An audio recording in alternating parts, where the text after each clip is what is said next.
High, আগের ভিডিওতে দেখেছিলেন আমরা প্রেস অন নেলস নিয়েছিলাম। তো চলেন কীভাবে লাগিয়েছিলাম তো দেখে নিই। প্রথমে এইরকম একটা ডান্ডার মতো দিয়েছিল, মানে টিউবের মতো। তো সেইটাতে আমি প্রথমে আগে এগুলো সেট করে নিলাম। তো দেখতেই পাচ্ছেন এগুলো সব প্রত্যেকটা আঙুলে আমি সেট করে নিলাম খুবই সুন্দরভাবে। আর এটা ভালোভাবেই করতে হবে, তবে নেলসগুলো আমরা ভালো করে বসবে।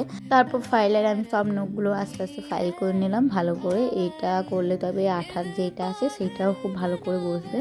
তো তারপর আমি এখানে আঠাগুলো ছাড়িয়ে নিচ্ছি। আর এগুলো বেশি নয়, মাঝখানে দুটো চিটের মধ্যে থাকবে আর মধ্যেখানে সে আঠাটা থাকবে। আপনারা দুই সাইডে লাগিয়ে নেবেন, এরকম করে লাগাবেন না কারণ উঠছে না, দেখতে পাচ্ছেন। তো আমি প্রথমে ছাড়িয়ে নিয়েছি, নাহলে নখের মধ্যে ভরে লাগাতে পারবেন আপনারা খুবই সুন্দরভাবে। দেখতে পাচ্ছেন আমি এটা নখের মধ্যে ভরেছিলাম। তো এইভাবে আমি প্রত্যেকটা নেলসই লাগিয়ে নিয়েছি। অ্যান্ড দেন ফাইনাল লুকটা খুবই সুন্দর এসেছিলো। আপনারা দেখতে পাচ্ছেন খুব সুন্দর লাগছিল নেলসটা পরে। তো নেলসটা পরে তো আমি অনেক ফটো ভিডিও দেখিয়ে দিয়েছি। সো আজকের মতো একটা ভিডিও